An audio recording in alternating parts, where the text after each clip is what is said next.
please go ahead. Thank you, sir, for the invitation. First of all, it's really an honor to present in your home institute, since iseg is my home institute, and I always love iseg. When in the morning I was sitting there on the bench, just enjoying my student life when I was used to sit on the bench. So it's always an honor to be here, and I hope so we will continue the collaboration in the future as well. So today I'm here to present a topic that is one of my favorite one, and that is the specialties of my research area as well. So that is the Beyond Security-Development Nexus, the risks and consequences of militarizing aid in post-conflict development programs. So I'll start with the learning outcome, that basically what is the purpose of today's lecture. So that is to understand the reciprocal relationship between security and development, and then to identify the key actors and power dynamics within the security development nexus, and to understand the outcome of security development nexus as manifested to aid militarization. So I'll keep myself confined to these three learning outcomes, so that the first I will focus on these reciprocal relationship, and then moving to the power dynamics, and then focuses on the challenges that normally security development nexus face. So start with the security development nexus. What is basically the nexus? Is basically the nexus that normally the security and development are mutually and interconnected with each other. Means security enhance development, and development in the way enhance security. And then the insecure environment basically hinder development, and the lack of development can breed insecurities. So I just want to mention one of the famous quotes of the Kofi Annan, that we will not enjoy development without security, and we will not enjoy security without development. So it means that both security and development are interconnected and reinforcing each other. So you cannot have separated both. So if you want to have a security, you have to be very good in development, and if you want to have a good development, you need to have a good security. So why the nexus matter? There are two cycles: that conflict destroy infrastructure, disrupt economies, displace population, and divert resources from social services. It means that the conflict brings destruction and havoc to the country, while the lack of development breeds insecurities and fuel grievances, create instability, and provide a ground for violence. In other words, it's a famous, Collier theory of the economics, that it's a conflict trap. When you enter into the vicious circle, conflict brings destruction, and destruction brings insecurities, and insecurities further breed conflict. And on the other hand, the virtuous cycle says that what the security development nexus talk about, that development basically create a positive security. This is now a recent debate of the Hoganson, that basically positive security should be in the countries where the capacities and capabilities of the individuals should be increased to the extent that they become non-violent in character. So if we took it in the larger context, so it means that there should be a development where there should be economic growth, investment, education, and healthcare. And development reduce the driver of conflict. So there is also, the recent studies that the developing countries are less conflict prone in comparison to the developing countries. So they believe that once the society is developed, there will be a less conflict. So moving ahead, and then in the post-Cold War era, if I just talk, what happened especially in the beginning of the Cold War, both security and development were dealt as a different subject. Security was a completely different subject, while development was a completely different subject.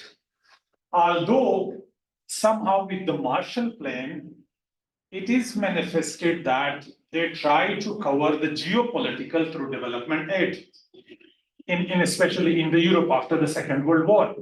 But again, at that time, security and development was a different area. They never make a nexus, and they never work together to bring either stability or to bring peace in the country or development in the country. However, the outbreak of new wars. By the new wars, I means that the interstate conflict, when, especially in the 1990s, after the Cold War, when the new wars emerge, the outbreak of new wars happen, then the dynamics of security change. The dynamic of security change from from the state security to human security. It means now the humans become more important in comparison to the state sovereignty. So when the humans become important, when the individuals become important, then recognition that is poverty, weak governance, and inequalities are less underdevelopment leads toward the conflict become quite famous, especially in the interstate conflict. So this is that, okay, what happened into the interstate conflict? Two non-state actors are fighting with each other. Yeah, with the state, one non-state actor is fighting with the state. Why? So then more of the focus went to the inequalities and underdevelopment and to the individuals in broad term. So famous catchy phrases like freedom from want and freedom from fear got very much prominence in the 1990s when the human security paradigm emerged. So what basically freedom from want is basically to talk about the positive security, to enable the people, to provide the people, to develop the people so they become non-violent in character. And then the 9/11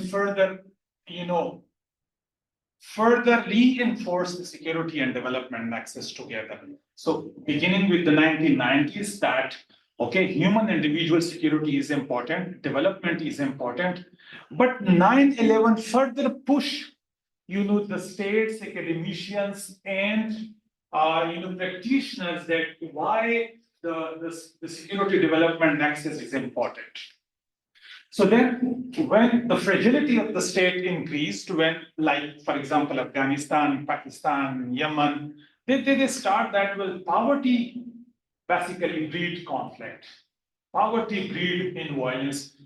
So when the security of the Western world was connected to the development of the poor countries, so then the nexus become more strong. Do you understand? Mm-hmm. So here was basically the tilt toward the security development paradigm when they says that the insecurities in Afghanistan is a threat to the Western world. So what we have to do, that we have to develop Afghanistan, Pakistan, Yemen, so that they become secure. And once they will be secure, the Western world will be secure. So what has happened that they linked the security with the development of the underdeveloped countries. So then, and the nexus become more strong where the militaries got involved in the development sector. So they says that, okay, if you want to have a security, you have to develop that particular country. But if you want to have development, for that you need to have a security. So by this, the militaries got involved in the development intervention, but at the same time, military got involved in the development aid. So toward, I use the phrase of donor darling toward the donor orphans. So the Western world are, the donors, they become the darling of the donor orphans. That was the poor countries like Afghanistan, Pakistan. So in other way, it become, a kind of a new colonization through aid, where they control the foreign policy. That is what normally used about the Chinese as a debt trap policy, that they are normally involved in. So what has happened that the donors got involved for the security purpose, and then they control over the foreign policies as well. So the security actors then advanced into the terrain of development through involvement in peacekeeping and through aid. So the nexus attracted during this time, especially in the 9/11, a good deal of academics, donors in regard to conflict prevention and post-conflict development. So, but I always question, and I recently questioned in one of my paper that got published in a very good journal, that okay, theoretically, the security development nexus looks very catchy. It looks very good. It's attract the academician and practitioners that, well, both the security and development sector should work together. But in practice, when we put the theory into practice, it creates many problems. So what are those problems? Basically, that when you involve the security sector into development, then the shift in military roles came, because most of the militaries are not, trained for the development, but then they usually use the development for security purpose. And then usually they prioritize the security over development. When the militaries got involved, and then when the security development nexus came, so rather than focusing on the development sector, they mainly focuses on the security of the states. So, and then I'm explaining it with one example. And then they always try to prioritize a short-term security concerns, like we have witnessed in Pakistan as well. Pakistan followed the similar models that they normally prioritize security over the development. When militaries got involved, they are trained for the security. They are not trained for the development. So when you just mix them, when you just make a nexus of them, so there you face a lot of issues, because security military is not trained for development. And then you face a problem of having a short-term projects rather than focusing on the long-term projects. And then you have an ineffective resource allocation. I'm going to explain that in my next slide. And then you blur the line between development and security. That is, the most problematic thing that I have found in my research work. That they don't understand that who is working for security and who is working for development. And that's why we face a lot of issues where, if you just go through the data of Afghanistan, Iraq, Yemen, and everywhere, many AIDS workers were targeted. Many aid workers were targeted. But why? The reason is that you blurred the line between the security and development. So those non-state actors, either in the form of militants, either in the form of Taliban, either in the form of Al-Qaeda or ISKP, they consider all of them on the same page, because you make the line blurred with the security development nexus when you say that security and development and military should work together for the development. So when you blur the line, you make them easy target for the militants or for the non-state actors. And then you have an erosion of trust with the local community, because the local community don't trust you. Everyone consider you that you are working for military or for the security. Nobody bothers you that you are working for something else. They even if you go to the small village, you go to the small town and ask that, hey, we have this project for you. They consider you with the lens of the military or with the security rather than looking to the development aid. And this happens in Pakistan and Afghanistan as well. And then you have this damage to development and humanitarian principle, because in humanitarian principle, you focus is more on neutrality, impartiality. But then when military got involved, so they have a short-term objectives with the militarized objective, security-sized objective. So definitely then you give up these humanitarian principle. Your mainly focus is to gain your strategic objectives rather than focusing on the principle of the humanitarian aid. And then it creates local grievances. When you have the local grievances, then, okay, if you are working on any projects, if you are working on anything, we have witnessed, and I am explaining in my next case study, if you are working, even if you spend billions of dollars, But if you didn't work to address the grievances of the local population, you will not achieve anything. So local are important. So especially in the short term priorities are ineffective resource allocation, you have more grievances. Rather than to work on the grievances of the local communities, you generate more grievances on the top of the older grievances. So yeah, and then development as a soft power emerged. So when then military, this catchy phrase of the winning hearts and minds, I really like that word, and the hearts and minds. So military got involved to win the hearts and minds of the local population through development. But on the other way, basically they tarnished or they blurred the line and lost the neutrality by all means. So it became a new and even United States through USAID always use the same word, because even in some cases they allocated a huge amount of fund, billions of dollars to the USAID just as a soft power, so that to improve the image of the American forces or even within the underdeveloped countries. So let me explain in the context of Afghanistan, so that we can see the practice, practically how this nexus basically creating issue. So what has happened in Afghanistan? That is an interesting story, that although United States and even the rest of the international community, they spent billions of dollars in Afghanistan on development. But in the end, although they do have the infrastructure, but they couldn't transform the society as they were looking for. So what has happened in Afghanistan is that in 2003 and 5, they established the military-driven provincial reconstruction teams. Basically, the provincial reconstruction teams were designed mainly to win the hearts and minds of the local population.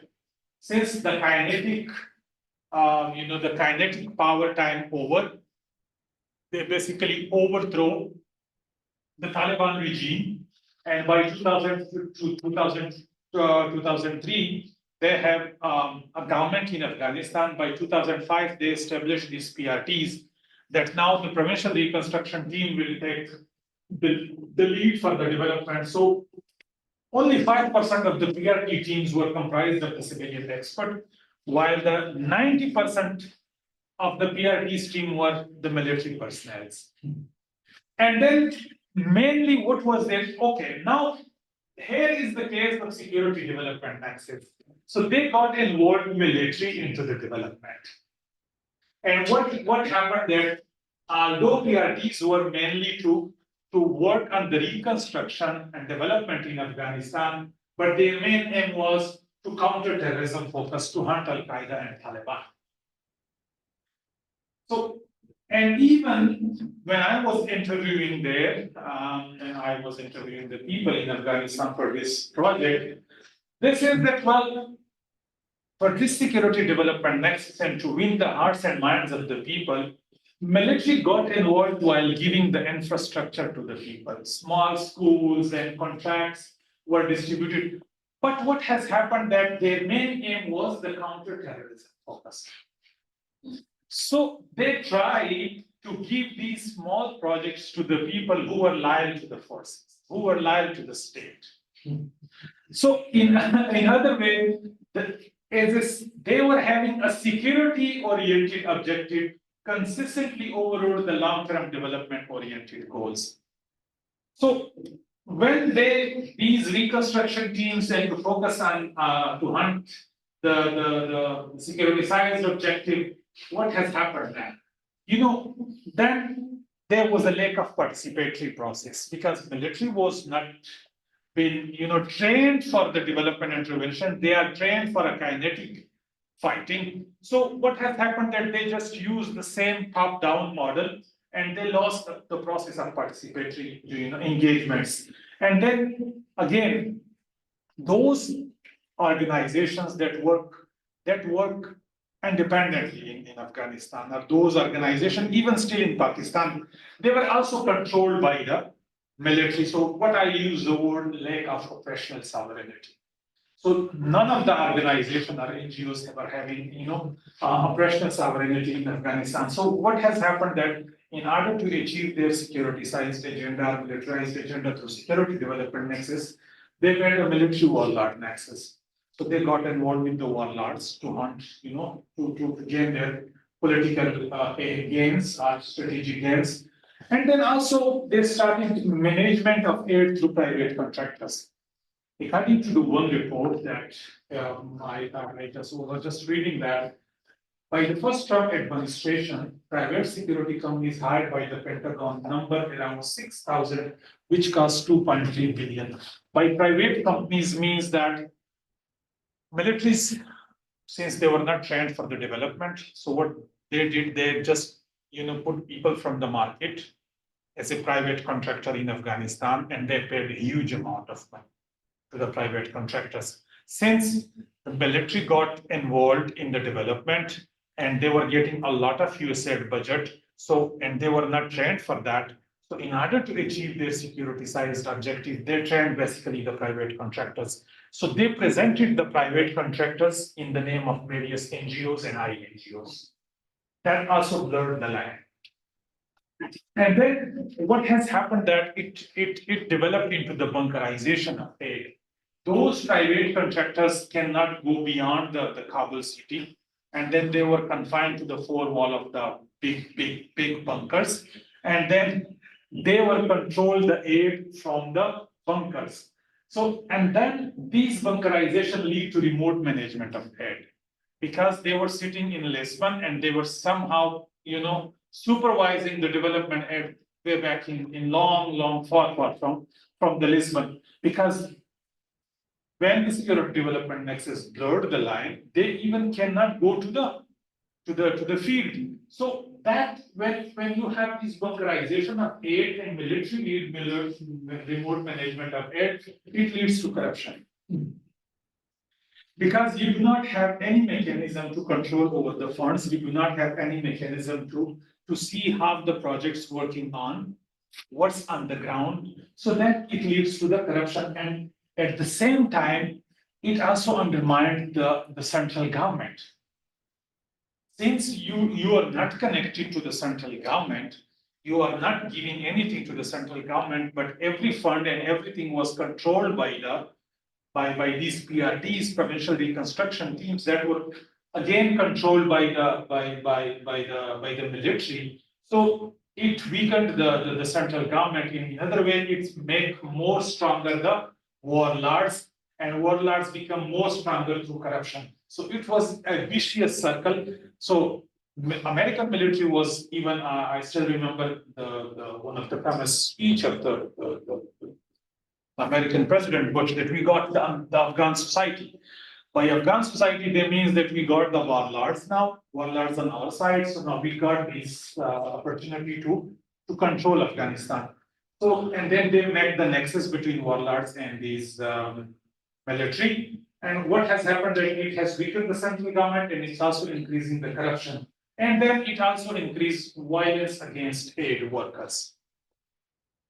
As I explained, when the line was blurred, so everyone, even the original aid worker, was targeted by the Taliban and even the locals. They raised the grievances. So erosion of trust there, as I explained, and further the support for Taliban grows in the rural areas, because the local community understood that, well, Americans or the coalition forces are spending the billions of dollars in Afghanistan, not mainly for the sake to develop the local community, but for the sake to get their own security-sized agenda.